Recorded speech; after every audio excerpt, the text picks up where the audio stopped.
Mateando con crímenes.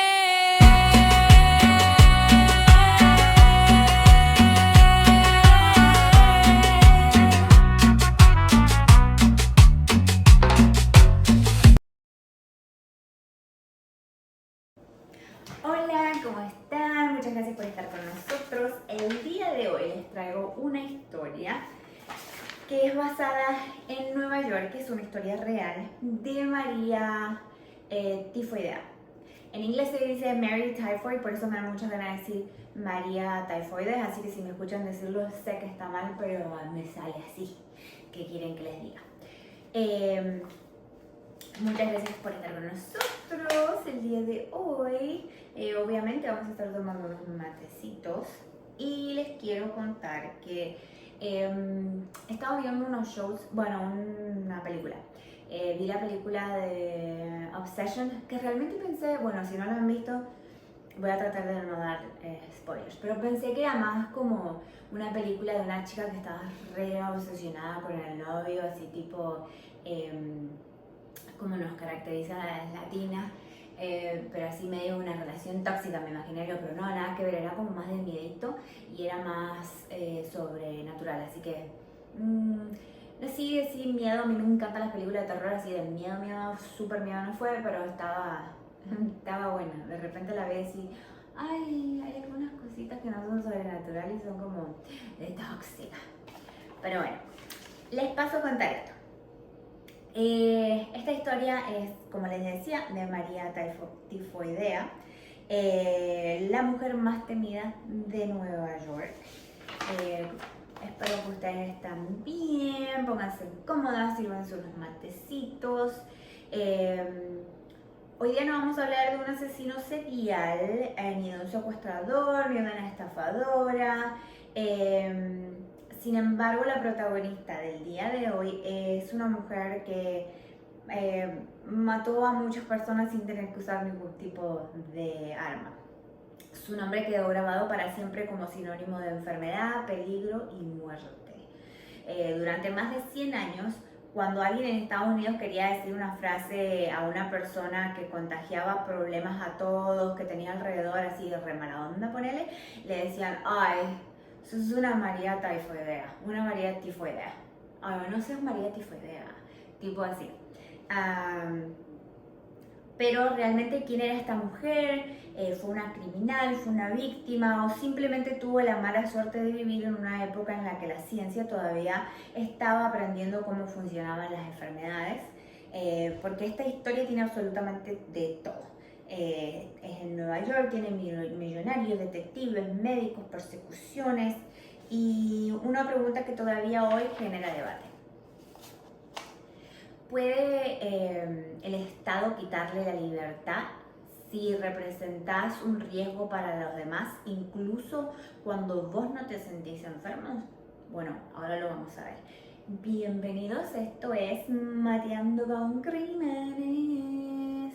Tengo la canción en la cabeza y cada rato que veo un mate me sale, se me viene en la cabeza. Bueno, chicas.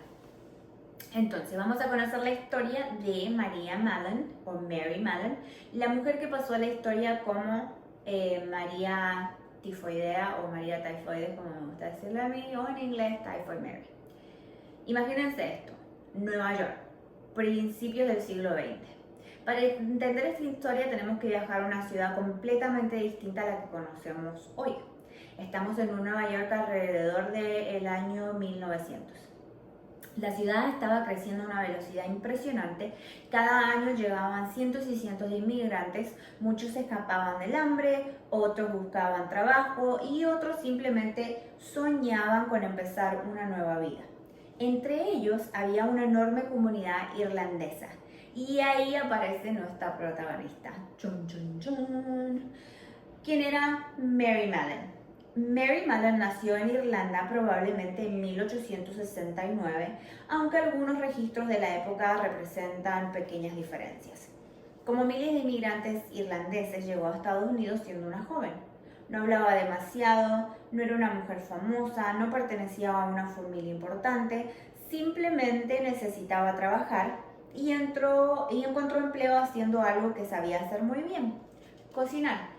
Como mucha gente, todavía ahora hasta el momento, muchos inmigrantes se dedican a cocinar, se dedican a limpieza de casas, a trabajar en la construcción, son muchas cosas no han cambiado.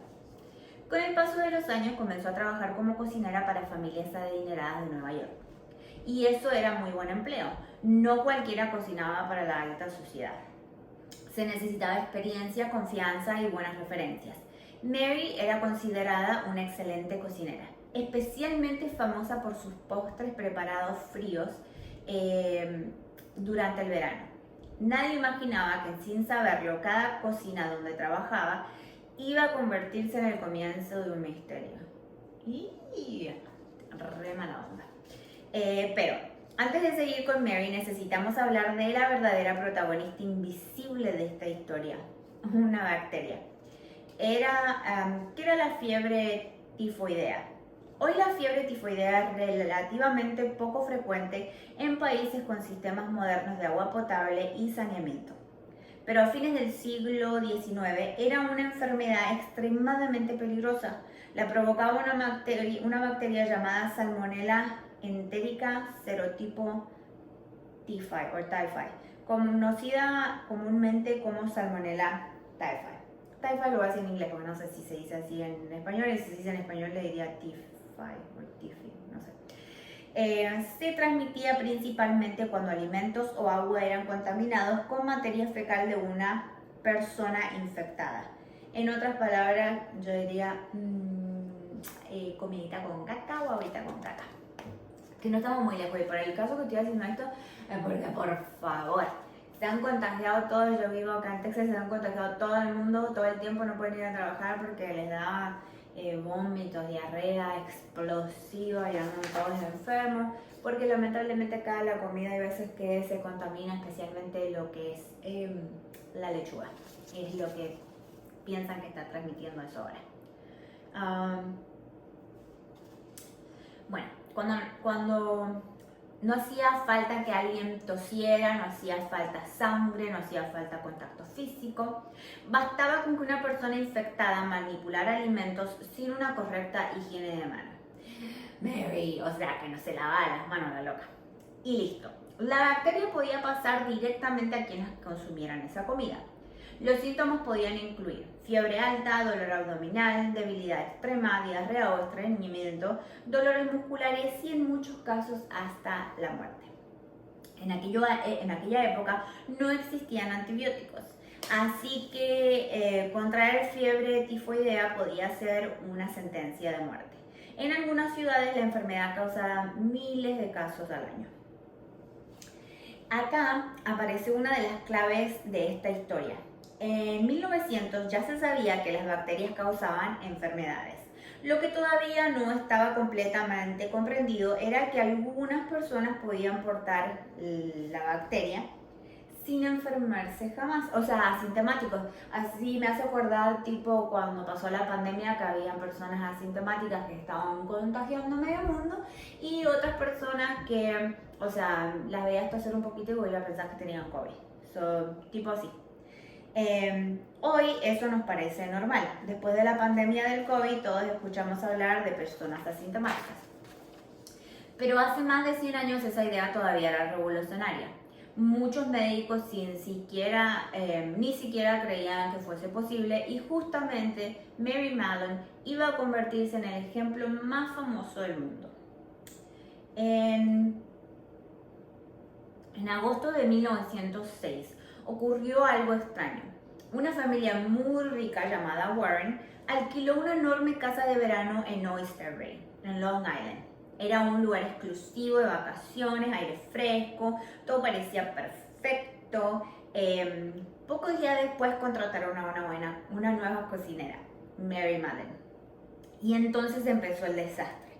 En cuestión de semanas una persona se enfermó, después otra y otra más. Finalmente, 6 de las 11 personas que vivían en la casa desarrollaron fiebre tifoidea.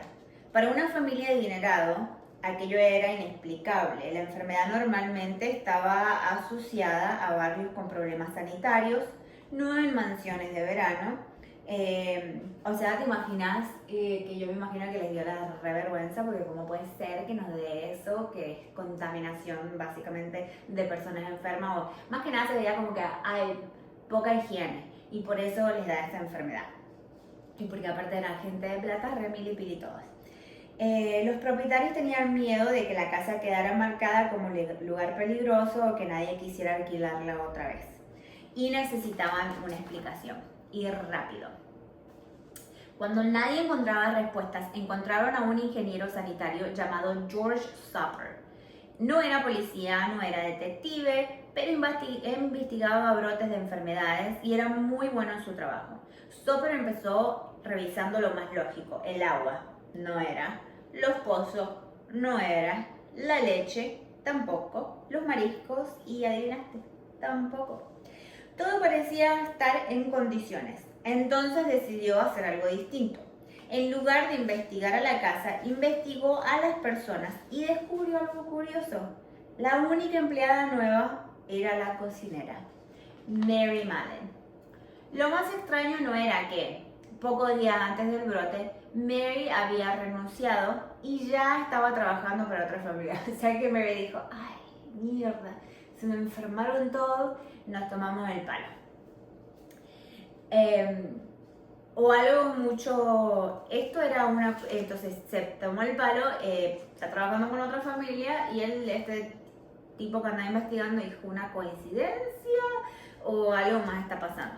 Entonces George Soper decidió seguirle el rastro, y cuando más investigaba, más inquietante se volvía la historia, porque aquella no era la primera familia donde Mary había trabajado, ni siquiera la última, y en casi todos los lugares alguien terminaba enfermándose. ¿Era una simple coincidencia o existía una conexión que nadie había visto antes? Eso es lo que vamos a descubrir en la parte 2 de esta historia. Y si el problema no era el agua y tampoco era la casa y el origen del brote era una persona, hoy esa idea no nos sorprende demasiado porque es algo re común, pero en 1906 era revolucionario. Entonces Mary, en cambio, la mayoría de los médicos creía que una persona solo podía contagiar la fiebre de tifoidea si estaba enferma, y Mary era todo lo contrario. Trabajaba todos los días, ella estaba re bien, no tenía fiebre, se veía re saludable y parecía completamente sana. Entonces, ¿cómo podía estar relacionada con tantos brotes? Pero también, ¿cómo se puede enfermar tanta gente cuando ella era la nuevita? George Soper empieza a investigar. Soper decidió reconstruir el historial laboral de Mary.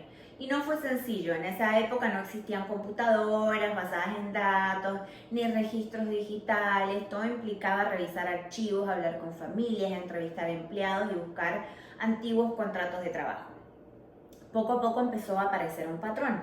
Entre 1900 y 1907, Mary había trabajado como cocinera en varias casas de Nueva York y Long Island. En muchas de ellas, poco después de su llegada, aparecían casos de fiebre tifoidea. Soper logró identificar 7 hogares donde Mary había trabajado antes del brote de Oyster Bay. Recuerden, Oyster Bay es el lugar donde estaban las casas de los ricachones con todas las milipili. En total, milipili en Argentina, en México todas las fresitas. En total, al menos 22 personas se habían enfermado y una niña había fallecido en ese periodo, según los registros que él pudo encontrar. Él mismo reconoció que probablemente hubo más casos imposibles de documentar porque Mary cambiaba de empleo con frecuencia y algunos registros ya no existían. Había otro detalle que llamó muchísimo la atención a Soper. Mary tenía fama de preparar un postre muy popular en los veranos: helado con duraznos frescos. O sea, un helado con pedacitos de duraznos frescos. ¿Por qué era esto porque este es un dato muy importante?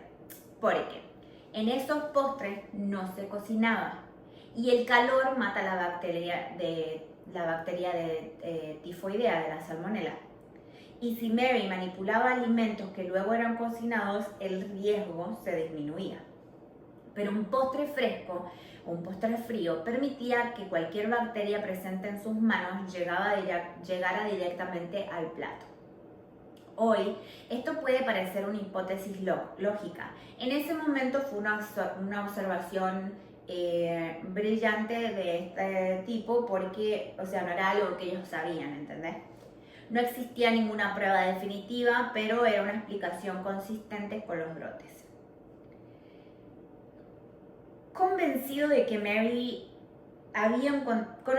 había encontrado la causa de los brotes, George Soper decidió hablar directamente con ella. La encontró trabajando en una casa, se presentó, le explicó que estaba investigando casos de fiebre tifoidea y pidió algo muy específico. Quería obtener muestras de sangre, orina y materia fecal. O sea, pensaba que vino un tipo así que bueno conocés y en esos tiempos mucho antes, y que viene y te dice, mira, estoy investigando esto, necesito tu sangre, tu orina y tu materia fecal. Y yo me imagino la cara de Mary. Hoy sabemos que estos estudios son habituales, pero imagínense la situación desde el punto de vista de Mary. O sea, está ahí en tu cocina pidiéndote cosas y yo me imagino la cara de ella así como que corre, perra, corre, porque no conocías a este tipo. Aparte yo me imagino que Mary ya en media onda tenía de decir, y yo no, cada vez que cocino se me van enfermando las personas. Yo no es tonta porque por algo se tomaba el palo y yo imagino que alguna dudista tenía que ella podría ser la causa, aunque ella no se enfermara. O sea, algo te tiene que decir, ponete medias pilas, loca. Entonces, sin previo aviso, sin que ella se sintiera enferma, la reacción fue inmediata.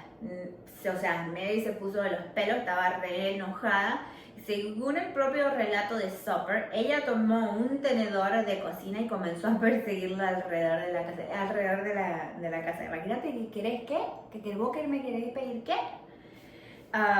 Soper tuvo que retirarse rápidamente. Años después, describió ese encuentro como uno de los momentos más tensos de toda su carrera. Mary tenía motivos para desconfiar. Acá vale la pena de hacer una pausa. Muchos historiadores modernos creen que la reacción de Mary también debe entenderse dentro del contexto de la época. Era una mujer inmigrante irlandesa, trabajadora doméstica con escasos recursos, frente a un hombre educado de clase alta que llegaba a decirle que podía ser responsable de una enfermedad mortal sin mostrarle ninguna prueba concreta. Desde su perspectiva, probablemente la acusación sonaba absurda.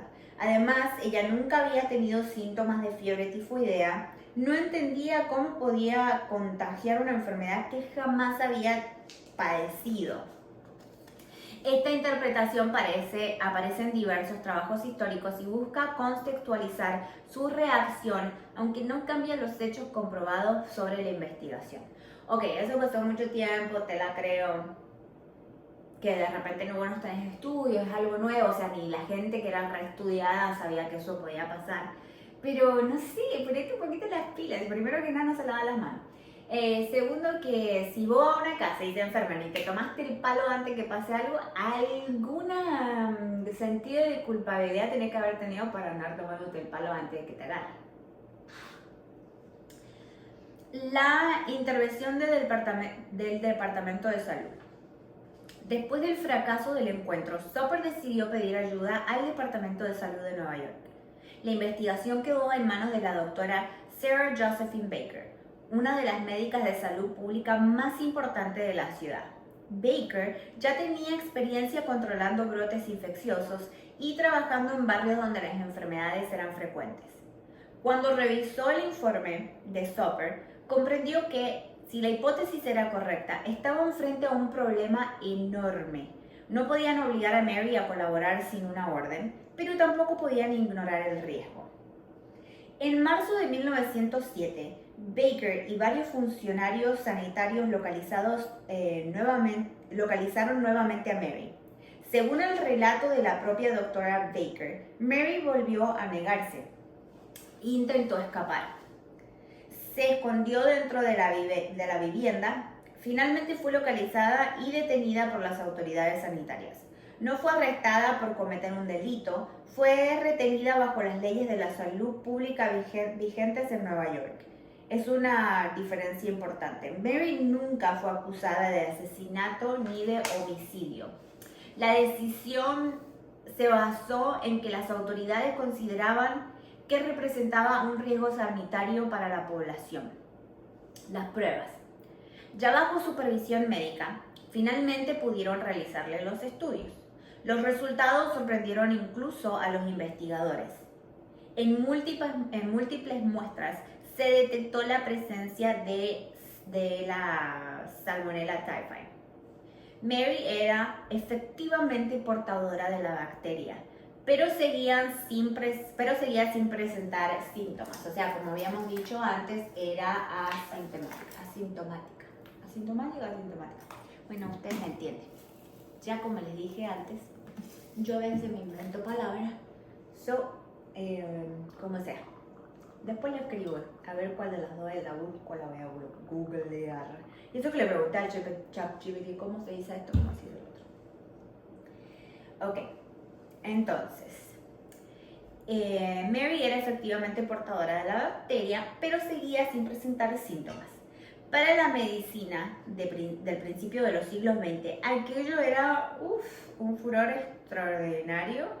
Era una de las primeras veces que se documentaba con claridad un portador sano de fiebre tifoidea en Estados Unidos.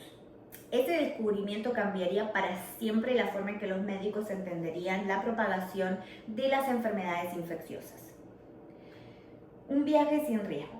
Después de confirmarse los resultados, las autoridades tomaron una decisión extrema. Mary sería trasladada a un pequeño lugar ubicado en el East River, una isla utilizada para hospitales de enfermedades infecciosas, un sitio del que muy poca gente hablaba y del que casi nadie podía volver. Su nombre era North Brother Island. Sería la isla hermana del norte. Mary todavía no lo sabía, pero estaba a punto de perder su libertad y esa decisión abriría un debate que continúa más de un siglo después.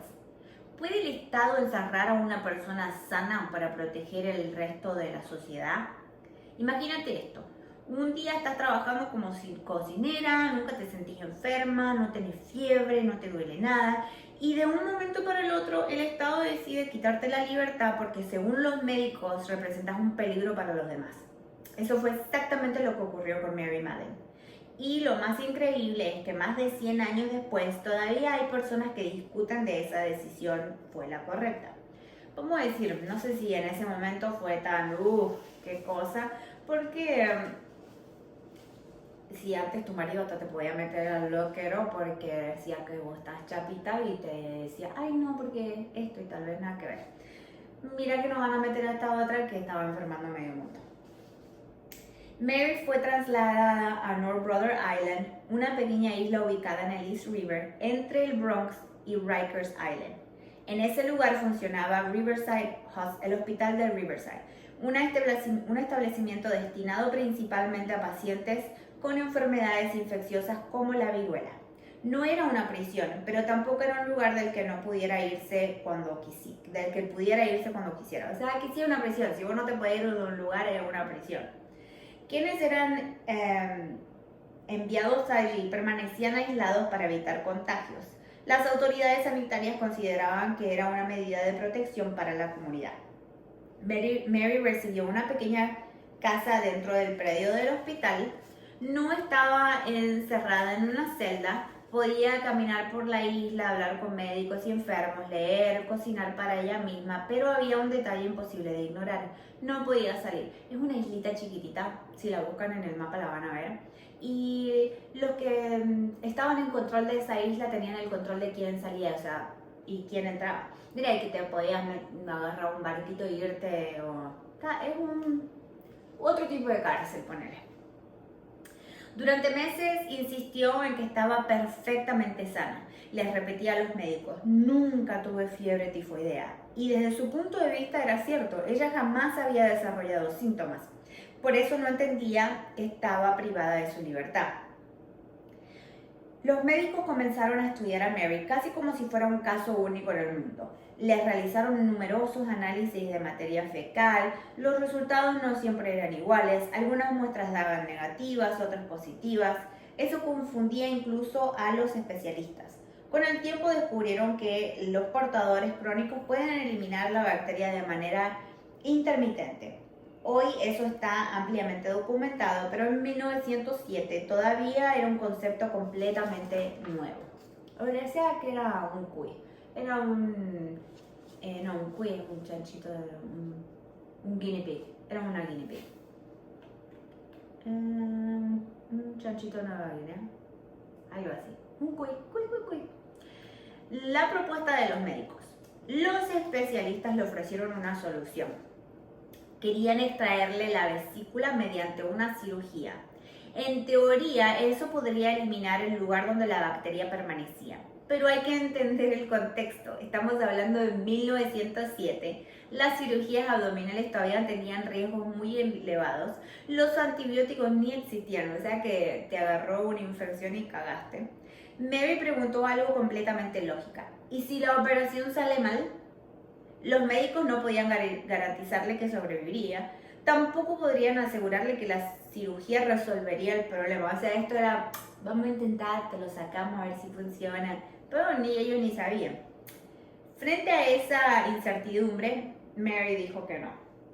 Y con la información disponible en ese momento, muchos historiadores consideran que esa decisión era comprensible. No vale. La prensa crea un personaje. Mientras Mary permanecía aislada, los diarios comenzaron a publicar su historia. Y fue entonces cuando apareció un apodo que la perseguiría para siempre. Typhoid Mary. O la María Tifoidea, básicamente. Los periódicos la presentaban como una mujer peligrosa. Algunos incluso la describieron como si fuera una amenaza deliberada para toda Nueva York. Las ilustraciones de la época eran impactantes. En varias caricaturas aparecía rompiendo huevos dentro de un sartén, pero en lugar de yemas de los huevos salían calaveras. Era una forma de decir que cada comida que preparaba podía provocar la muerte para alguien. Ese tipo de cobertura periodística tuvo un enorme impacto en la opinión pública. Mary dejó de ser una persona, se convirtió en un símbolo. Fue tratada igual que a los otros portadores, porque en parte empecemos porque no tiene que haber sido la única, pero fue la única que agarraron. Acá aparece una de las mayores controversias del caso. Con el paso de los años, las autoridades identificaron cientos de portadores sanos de fiebre tifoidea en Nueva York. La mayoría nunca fue aislada de manera permanente. O sea que no fue la única. Sorry. Pero a los otros no le dieron igual. ¿Por qué a Mary sí? No existe una respuesta única. Algunos historiadores sostienen que influyeron varios factores. Era inmigrante irlandesa, era mujer, trabajaba manipulando alimentos, había cambiado de empleo varias veces y se negaba a aceptar que podía contagiar. Más que nada como, no sé, me parece medio que lo escuchaban. ¿Por qué solamente discriminan a las personas que fueron inmigrantes? Ok. Otros investigadores consideran que el verdadero problema fue que Mary continuó cocinando para otras personas, una actividad con alto riesgo de transmisión. Hoy el debate sigue abierto. No hay consenso absoluto y es importante distinguir entre lo que está documentado y las interpretaciones históricas. Estuvo cumpliendo 6 años en la isla, Mary permaneció aislada durante aproximadamente 3 años. Durante ese tiempo escribió cartas, presentó recursos legales, incluso demandó al Departamento de Salud alegando que estaba siendo detenida injustamente. Los tribunales rechazaron su pedido. La justicia sostuvo que las autoridades sanitarias tenían facultades para restringir la libertad de una persona cuando existía un riesgo comprobado para la salud pública. Riesgos comprobados para la salud pública. Fue uno de los primeros casos importantes en Estados Unidos donde se enfrentaron dos derechos fundamentales, la libertad individual y la protección de la salud colectiva. una discusión que todavía hoy sigue vigente. Con el paso del tiempo, el Departamento de Salud comenzó a recibir críticas. Algunos médicos sostenían que mantener a Mary encerrada para siempre era una medida excesiva. Finalmente, en 1910, las autoridades aceptaron liberarla, pero había una condición muy clara. Nunca más podría trabajar como cocinera. Mary aceptó. Firmó un compromiso, abandonó North Brother Island. Después de 3 años de aislamiento, volvía a ser libre, o al menos eso parecía. Lo que nadie imaginaba era que esa libertad iba a durar muy poco, porque conseguir trabajo siendo un inmigrante de más de 40 años no era fácil. No era fácil en 1910, ahora te puedo decir que tampoco. Vos sos inmigrante y tenés más de 40 años y conseguir trabajo en este país es duro. Y Mary pronto tendría que tomar una decisión que cambiaría nuevamente su vida y la de decenas de personas. Después de 3 años aislada en una isla, Mary Mallon finalmente recuperó la libertad. Pero esa libertad venía con una condición. Nunca más podría cocinar para otras personas. Las autoridades sanitarias fueron muy claras. No podían impedirle trabajar. Podía ganarse la vida lavando ropa, limpiando casas o realizando cualquier otro tipo de tarea. Lo único que no podía hacer era manipular alimentos destinados al público. La razón era sencilla. Si Mary realmente era portadora crónica de la salmonela, cocinar seguía siendo la forma más peligrosa de transmitir la bacteria. Ok, so una nueva vida por un tiempo. Al principio Mary intentó cumplir con el acuerdo y consiguió trabajar como lavandera. Pero había un problema. Era un empleo mucho más duro físicamente y mucho peor remunerado que el de cocinera. O sea, lavando ropa a mano, imagínate, te morís y a nosotros no nos gusta a veces lavar la ropa, que la tenemos que poner en la lavadora. Ahora imagínate lavar la mano. Y por lo que dice acá, le pagan menos. Mientras una cocinera con experiencia podía ganar un buen salario trabajando para familias adineradas, lavar ropa implicaba jornadas largas, esfuerzo físico constante y un sueldo considerablemente menor. Los registros históricos muestran que Mary tuvo dificultades para mantenerse económicamente durante ese periodo. No existen diarios personales donde explique exactamente qué pensaba, por lo que cualquier conclusión sobre sus motivaciones sería una especulativa. Lo que sí sabemos es lo que ocurrió después. Poco tiempo después de recuperar la libertad, Mary desapareció del radar de las autoridades sanitarias. No porque hubiera dejado Nueva York, sino porque empezó a utilizar un nombre diferente para conseguir trabajo. Y sí, imagínate, todos sabían quién era Mary Mallon, especialmente si saliste en el diario, todos te miran como que, vos tenés algo, no te vamos a contratar. Diversos registros indican que trabajó bajo el nombre de Mary Brown. Eso hacía mucho más difícil seguirle el rastro. Y lamentablemente volvió a hacer aquello que le habían pedido explícitamente que no hiciera. Volvió a cocinar. Durante los años siguientes aparecieron varios brotes de fiebre tifoidea en distintos lugares donde Mary había trabajado. Sin embargo, demostrar la relación no era sencillo. Las autoridades necesitaban pruebas, no bastaba con sospechar. Mientras tanto, Mary seguía cambiando de empleo. Una vez más parecía que el patrón se repetía. Llegaba una nueva cocinera, un poco después aparecían personas enfermas y antes de que alguien pudiera investigarlo, Mary ya se había tomado el palo a otro lugar. El Hospital Sloan. En 1915 ocurrió el episodio que terminaría definiendo toda la historia. Mary consiguió trabajo como cocinera en el Sloan Hospital for Women, en el Hospital Sloan para mujeres. Ponete las pilas, Mary. Y sabes que te están siguiendo por todos lados y se te ocurre irte a meter a un hospital. Un hospital de Nueva York dedicado principalmente a la atención obstétrica y ginecológica. Lo irónico es difícil de pasar por alto, Una mujer considerada portadora de una enfermedad infecciosa estaba cocinando dentro de un hospital. Las autoridades sanitarias todavía no sabían que Mary trabajaba allí, pero poco después comenzaron a aparecer pacientes enfermos. En total, alrededor de 25 personas contrajeron fiebre tifoidea, entre ellas miembros del personal y pacientes. Al menos 2 personas fallecieron como consecuencia del brote, según los registros históricos disponibles. O sea, aquí que está un poquito loquita porque, ok, ponele, no les cree que votan en la enfermedad, pero ya se ha muerto tanta gente y se te ocurrió irte a meterlo en un hospital, o sea que le chupaba un huevo y la mitad del otro a Mary. Cuando el Departamento de Salud recibió la notificación del brote, volvió a iniciarse una investigación epidemiológica.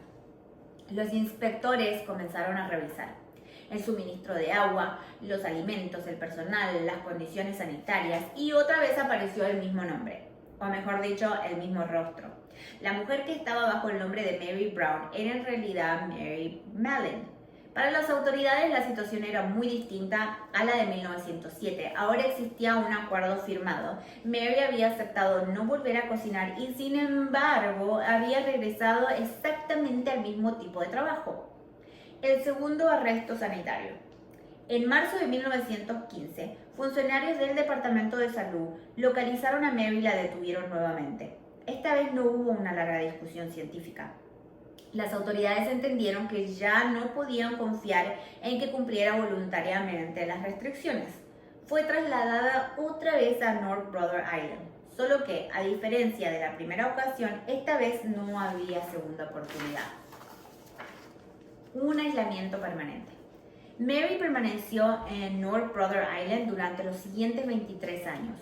En total, pasó aproximadamente 26 años de su vida aislada en la isla. Con el tiempo, dejó de ser tratada únicamente como paciente. Trabajó dentro del laboratorio del hospital realizando tareas sencillas relacionadas con manejo de muestras. Los médicos continuaron estudiando su caso durante décadas porque seguía siendo uno de los ejemplos más importantes de portador sano de fiebre tifoidea. Los últimos años. En 1932, Mary sufrió un accidente cerebrovascular que le dejó secuelas importantes. A partir de entonces necesitó mayores cuidados. Su salud comenzó a deteriorarse lentamente. Finalmente, el 11 de noviembre de 1938, murió en North Brother Island a los 69 años. La causa oficial de la muerte fue una neumonía. Se realizó una autopsia. Los médicos encontraron bacterias de Salmonella typhi en su vesícula biliar, un hallazgo que reforzó la teoría que había sido portadora crónica durante gran parte de su vida. Aunque algunos investigadores han debatido detalles de ese hallazgo con el paso del tiempo, la mayoría de la literatura médica considera que evidencia respalda el diagnóstico de la portadora crónica. ¿Cuántas personas contagió realmente? Esta es una pregunta una de las preguntas más repetidas cuando se habla de Mary tifoidea. Y la respuesta más honesta es no lo sabemos, nunca lo sabemos con exactitud. Las autoridades sanitarias pudieron vincular de manera documentada con al menos 51 casos de fiebre tifoidea y 3 muertes. Sin embargo, George Stopper y otros investigadores creían que el número probablemente fue mayor porque muchos registros se perdieron y no todos los brotes pudieron reconstruirse.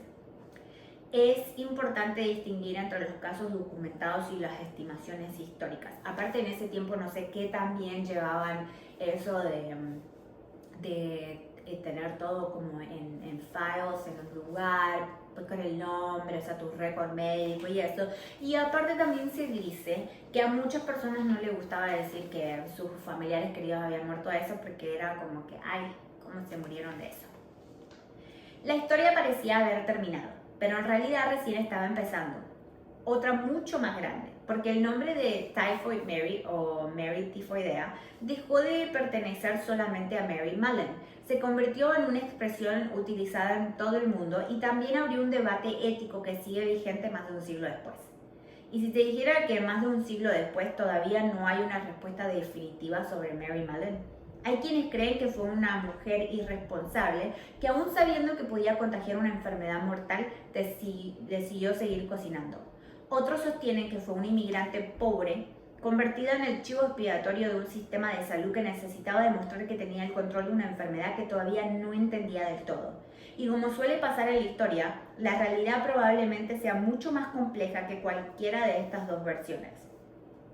Mary sabía que estaba enfermando a otras personas.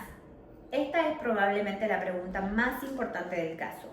La respuesta corta es no al principio. Cuando George Soper la encontró en 1906, Mary insistía que nunca había tenido fiebre tifoidea, y eso era cierto. Nunca había presentado los síntomas clásicos de la enfermedad. Desde su punto de vista era imposible contagiar algo que ella nunca había padecido. Hoy entendemos perfectamente el concepto del portador asintomático, pero en aquella época era una idea completamente nueva. Incluso muchos médicos discutían si eso era realmente posible. Por eso algunos historiadores consideran que durante los primeros años Mary realmente no creía que representase algún peligro. Pero después la situación cambió. Una vez que fue aislada en North Brother Island, médicos y funcionarios sanitarios le explicaron repetidamente que portaba la bacteria. Le mostraron resultados del laboratorio, le pidieron que dejara de cocinar y cuando recuperó la libertad en 1910, firmó un compromiso aceptando que no volvería a trabajar cocinando. 5 años más tarde, fue encontrada cocinando nuevamente en el hospital en el nombre de Mary Brown. Ese es el hecho que lleva a muchos historiadores a concluir que para entonces Mary ya conocía el riesgo asociado con ese trabajo.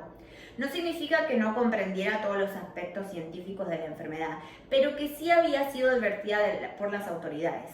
Este episodio fue decisivo para que nunca volviera a recuperar su libertad.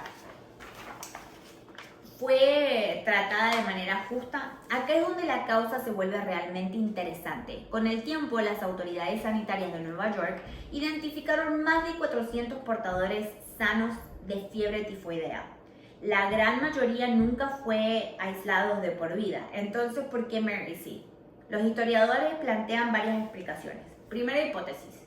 Mary era cocinera. Su trabajo implicaba manipular alimentos todos los días. Eso aumentaba considerablemente el riesgo de contagio y en ese sentido las autoridades consideraban que representaba un peligro mayor que otros portadores que estaban en actividades diferentes. Segunda hipótesis, Mary se negó durante años a aceptar el diagnóstico, rechazó colaborar con los médicos en varias oportunidades y después de ser liberada incumplió el acuerdo que había firmado. Desde la perspectiva del Departamento de Salud, eso hacía imposible confiar en que cumpliría las restricciones voluntariamente. Tercera hipótesis, algunos investigadores sostienen que también existieron prejuicios sociales. Mary era inmigrante irlandesa, mujer, empleada doméstica y en casos recursos económicos. Aparte que estaba sola, imagínate que ellos pensaron que podían hacer lo que se les daba la gana porque nadie se iba a ir a quejar. Ahora imagínate que le hiciera lo mismo a alguien que tenía una familia grande y que se iba a requejar de lo que estaban haciendo. Maybe no. Mientras tanto, otros portadores pertenecían a sectores sociales más acomodados y recibieron un trato diferente. No existe una prueba definitiva de lo que la discriminación haya sido el motivo principal, pero varios estudios académicos señalan que probablemente influyó junto con otros factores. Ok, vamos a ser honestos, este es mi punto personal. Todos lo sabemos, acá la plata mueve. Si vos tenés plata y te mandaste una cagada, te sacan más rápido, porque tenés plata. Porque puedes ser mejores abogados. A esto acá, ay bueno sí, mi hijo tal vez está re enfermo y es cocinero, pero tenemos plata, entonces a él no lo vas a ir a meter allá. Pero a ella como no tenía nadie, encima era mujer y en ese tiempo cero bola le daban a las mujeres, menos que ahora, más vale que eso fue. Es importante aclarar que esto constituye una interpretación histórica basada en el contexto y en comparaciones con otros casos, no un hecho probado de manera concluyente. Y como dije, era mi punto de vista. El impacto en la medicina. Más allá del debate ético, el caso de Mary transformó para siempre la salud pública. Gracias a ella, los médicos comprendieron mucho mejor el papel de los portadores asintomáticos. Este conocimiento permitió mejorar el control de las enfermedades infecciosas. Se fortalecieron las normas de higiene para quienes manipulaban alimentos, se desarrollaron mejor sistema de vigilancia epidemiológica y comenzaron a implementarse programas para detectar portadores de ciertas enfermedades antes de que provocaran brotes. En otras palabras, el caso de Mary ayudó a cambiar la manera en la que el mundo entendía la propagación de las infecciones. Una historia que volvió a cobrar relevancia durante la pandemia del COVID-19. Muchas personas recordaron nuevamente a Mary Mallon. Los médicos de comunicación y diversos especialistas citaron su historia al saber que personas que podían transmitir el virus sin presentar síntomas. Por supuesto, las citaciones son muy diferentes, pero el principio científico de que una persona aparentemente sana puede contagiar a una enfermedad volvió a ocupar un lugar en la conversación pública. Eso demuestra que el punto del caso de Mary sigue siendo relevante más de 100 años después. Entonces, conclusión. ¿Fue Mary una criminal? Legalmente, no. Mary Mallon nunca fue condenada por homicidio ni por asesinato. Tampoco pasó a la historia como una asesina. Fue una portadora crónica de una enfermedad infecciosa que permaneció aislada por decisión de las autoridades sanitarias. Lo que sí quedó demostrado es que después de ser advertida por los médicos volvió a trabajar como cocinera utilizando otro nombre. Ese hecho marcó el resto de su vida. Reflexión final. Acá es donde me gustaría dejarles una pregunta, porque si somos sinceros, es muy fácil juzgar decisiones tomadas hace más de 100 años con los conocimientos que tenemos hoy. Pero imaginen por un segundo que estamos en 1907. No existían los antibióticos, no existían las vacunas contra muchas enfermedades. La medicina recién empezaba a entender cómo funcionaban las bacterias y una mujer aparentemente sana está relacionada con múltiples brotes de enfermedad que puede ser mortal. ¿Qué harían ustedes? ¿La dejarían seguir trabajando? ¿Dirían, ay, ella puede hacer lo que ella quiere, es su decisión? ¿O la obligarían a cambiar de profesión? ¿O aceptarían que el Estado la aislara durante décadas? No sé si existe una respuesta perfecta. Lo que sí sé es que la historia de Mary Mallon nos recuerda que las decisiones sobre salud pública casi nunca son sencillas y que muchas veces proteger la comunidad implica enfrentar dilemas éticos enormes. Y bueno, aparte porque imagínate que también cuando pasó lo de la pandemia, en muchos países si te veían en la calle te podían meter preso o te llevaban. Muchos países que no hicieron eso, esto depende y vamos a ser sinceros, la pandemia todo se propagó tan rápido, países encerrados completamente, personas que no les importaba. Acá yo me acuerdo que había gente que todavía se juntaba, hacía fiesta, todo un quilombo. Entonces, hasta acá llegamos con la historia de Mary Mallon, la mujer que el mundo conoció como Mary Tifoidea o Typhoid Mary. Si les gustó este episodio de Mateando con Crímenes, ya saben qué hacer. Síganos en Spotify, en YouTube, en Instagram, a donde escuchan su podcast. Comparten este episodio con ese amigo o esa amiga que siempre dice, ay, eso no puede ser verdad, escuché esto y me pareció re interesante. Porque créanme, esta historia pasó de verdad y me ayuda bastante si le dan like y comparten. O que me pongan qué otras historias les gustaría escuchar. Y acordémonos siempre, empoderada, siempre empoderada y sobre todo desconfiada. Chao, chisperris.